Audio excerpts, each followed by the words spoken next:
Bismillahirrahmanirrahim. Assalamualaikum warahmatullahi wabarakatuh. Selamat pagi anak-anakku kelas 5 UPT SD Negeri 74 Gresik. Semoga kita selalu dalam keadaan sehat dan tetap semangat ya anak. Nah, pada kesempatan kali ini kita akan membahas surat At-Tin.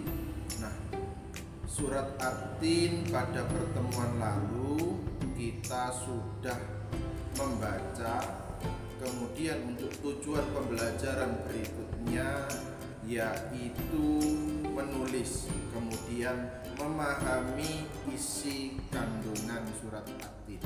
Nah, untuk menulis saya kira tidak perlu dibahas dalam video ini. Cukup nanti jika memang saya menyuruh menulis maka harus ditulis. Nah, kemudian untuk memahami isi kandungan surat At-Tin, kita pahami, kita artikan dulu apa arti surat At-Tin ya. At-Tin itu artinya adalah buah tin. Nah, di dalam surat At-Tin di situ Allah bersumpah atas nama makhluk. Yang pertama adalah Wat-Tini ya. At-Tin, buah tin, Wazaitun dan buah zaitun, Waturi Sinin. Nah, dan Gunung Sinai ya. Nah, di sini Allah bersumpah dengan nama makhluknya. Mengapa Allah bersumpah dengan nama makhluk? Yang pertama adalah karena Allah ingin menegaskan bahwa surat atau pembahasan yang dibahas berikutnya dalam ayat berikutnya adalah suatu hal yang sangat penting untuk dibahas. Nah, kemudian Allah bersumpah atas nama makhluk, juga dimaksudkan bahwa makhluk-makhluk yang disebutkan tadi adalah memiliki suatu keistimewaan, memiliki suatu manfaat, memiliki suatu derajat yang tinggi, sehingga Allah bersumpah dengan makhluk yang disebutkan tadi. Nah, yang pertama Wat-Tin adalah buah tin ya. Buah tin merupakan buah yang enak dimakan, lembut, serta mudah dicerna. Kemudian memiliki banyak manfaat, memperhalus fisik, mengencerkan dahak, mengobati ginjal, menghancurkan batu pada saluran air seni, menggemukkan badan, dan lain sebagainya. Nah, ini. Dan yang kedua adalah Wazaitun, buah zaitun. Nah, buah zaitun ini juga demikian, tanaman yang banyak manfaat, mengandung keistimewaan ya, mulai dari batang sampai dengan buahnya. Pohon zaitun dapat tumbuh hingga ratusan tahun. Ini istimewa sekali, hingga ratusan tahun. Dan buahnya tidak cepat busuk. Kemudian menghasilkan minyak yang banyak bermanfaat sekali untuk kesehatan, yaitu minyak zaitun. Ini terkenal anak-anak semuanya. Minyak zaitun bermanfaat bagi kesehatan dan sekaligus juga kecantikan. Nah, ini makanya Allah bersumpah atas nama makhluk Allah. Buah zaitun ini termasuk buah yang sangat istimewa. Nah, kemudian makhluk yang disebutkan Allah dalam surat At-Tin yang ketiga adalah Gunung Sinai yang suci dan juga memiliki histori sejarah. Nah, Gunung Sinai adalah gunung bersejarah yang terletak di antara lintasan Mesir dan juga Israel. Nah, kemudian gunung yang setinggi 2285 meter ini dijuluki dengan Jabal Musa atau gunungnya Musa. Nah, di tempat ini Nabi Musa mendapatkan wahyu sebagai tanda beliau bahwa beliau diangkat sebagai nabi. Kemudian pada saat perjalanan Isra dan Mi'raj dari kota Masjidil Haram ke Masjidil Aqsa Palestina, Nabi Muhammad SAW berhenti sebentar di Gunung Sinai ini untuk mengerjakan sholat sunnah sebagai penghormatan beliau pada kesucian tempat tersebut. Nah, seperti kita dianjurkan sholat ketika memasuki masjid sebagai penghormatan terhadap kemuliaan masjid. Nah, Nabi juga ketika melewati Gunung Sinai beristirahat di situ karena tempat itu adalah tempat yang disucikan oleh Allah, maka beliau memberi penghormatan dengan sholat sunnah di situ. Nah, kemudian sumpah Allah dengan Allah menyebut makhluknya ini yang keempat, yaitu wahadal baladil amin, yaitu kota yang aman, kota Mekah yang aman. Nah, kota Mekah ini juga istimewa, kota suci yang merupakan kota bersejarah bagi umat Islam, kota kelahiran Nabi Muhammad SAW. Ya, ini telah mendapatkan berkah doa dari Nabi Ibrahim.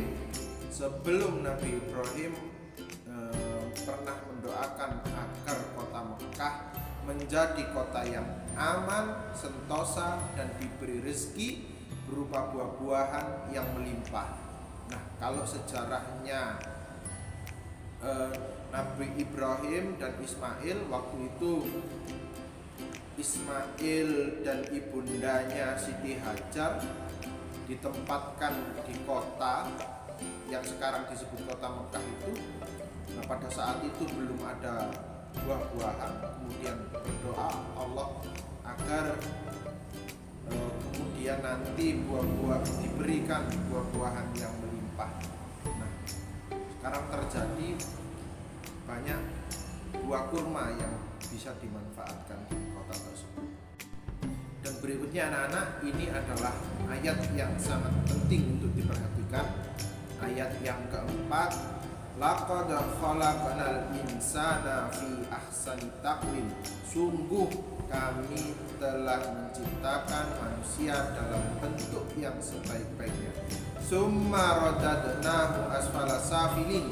Kemudian kami mengembalikan ke tingkat yang serendah-rendahnya.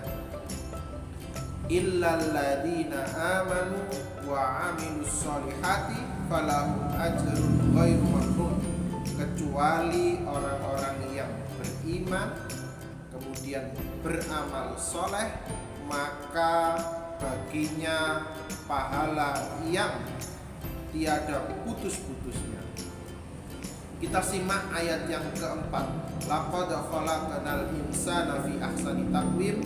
Sungguh Allah memang menciptakan diri kita, menciptakan manusia dalam bentuk yang sebaik-baiknya, bentuk yang tegak berdiri, ya, kepala yang berada di atas yang menunjukkan bahwa manusia ini memiliki akal yang berada di atas. Nah, kemudian tubuh yang bagus sehingga enak dipandang. Maka dalam ayat ini sangat betul. Nah, kemudian Allah memberikan akal pikiran kepada kita. Nah, berbeda dengan makhluk-makhluk yang lain, berbeda dengan binatang, yang mana binatang itu hawa nafsunya yang lebih tinggi. Nah, sementara kita manusia dikaruniai akal pikiran. Nah, kemudian summa radadnahu asfala safilin. Kemudian kami mengembalikan manusia ke tingkat yang serendah-rendahnya. Nah, Manusia jika mengutamakan hawa nafsunya, nah, maka dia tidak ubahnya seperti hewan, bahkan lebih rendah daripada hewan. Dia tidak bisa mengendalikan hawa nafsunya. Dia mau marah, dia marah. Ingin berbohong, ingin berdusta, ia berdusta. Ingin rakus, dia rakus. Tamak dengan harta yang dimilikinya, kemudian tidak mau berbagi dengan yang lain.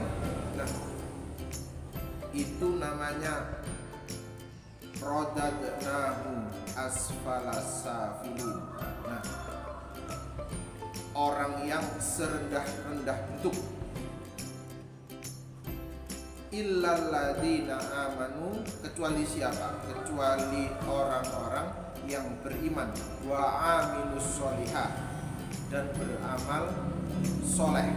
Nah, bagi mereka adalah pahala yang tiada putus-putusnya. Nah, jadi manusia itu jika tidak mau disamakan dengan hewan, maka konsekuensinya yang pertama adalah beriman. Ya, yang kedua adalah beramal soleh. Beramal soleh banyak bentuknya. Ya, banyak bentuk amal soleh yang bisa kita lakukan. Bersedekah, membaca Al-Quran, memperbaiki hubungan dengan tetangga, kemudian berbuat baik kepada orang tua, tidak berkata kasar kepada orang tua, mendirikan sholat, menunaikan zakat, dan banyak lagi amalan-amalan soleh yang bisa kita lakukan sebagai bentuk bahwa kita adalah manusia yang memiliki keistimewaan, yang memiliki bentuk yang sebaik-baiknya, ya, agar kita tidak digolongkan sebagai makhluk yang serendah-rendahnya tadi, bahkan lebih rendah daripada hewan. Maka konsekuensinya yaitu kita harus beriman dan beramal soleh. Ayat berikutnya, anak-anak, fama yukadzibuka ba'du biddin, maka apakah yang membuatmu mendustakan hari pembalasan sesudah itu? Alaihissallahu biahkamil hakim, bukankah Allah Subhanahu wa taala adalah hakim yang adil? Di ayat yang ke-7 Allah menjelaskan bahwa pada hari kiamat nanti ada pembalasan atas perbuatan manusia yang baik dan yang buruk. Kemudian di ayat yang ke-8 Allah menegaskan bahwa Ia adalah yang maha mengetahui, sebagus-bagus pencipta dan pengatur segala urusan. Allah Subhanahu wa taala yang memberi keputusan atas segala persoalan. Tiada perbuatan walau sekecil apapun yang dapat terlepas dari pengadilannya. Pengadilan Allah adalah sebaik-baik pembuat keputusan. Nah, itu tadi anak-anak, semoga kita bisa mengambil hikmah dan pelajaran bahwa Allah Subhanahu wa taala menciptakan manusia dalam bentuk yang sebaik-baiknya, yaitu terdiri atas jasmani dan rohani yang seimbang. Allah Subhanahu wa taala memperingatkan bahwa manusia itu bisa menjadi hina bila tidak beriman dan beramal soleh. Manusia menjadi mulia di sisi Allah Subhanahu wa taala bila beriman kepada Allah dan beramal soleh. Namun di antara manusia masih ada yang mendustakannya, meskipun Allah Subhanahu wa taala telah menunjukkan bukti-bukti kebenaran hari pembalasan. Allah Subhanahu wa taala maha adil dan bijaksana terhadap manusia dan makhluknya. Demikian anak-anak, semoga ada guna dan manfaat. Kurang lebihnya mohon maaf. Nun wal qalami wa ma yasturun. Wassalamualaikum warahmatullahi wabarakatuh.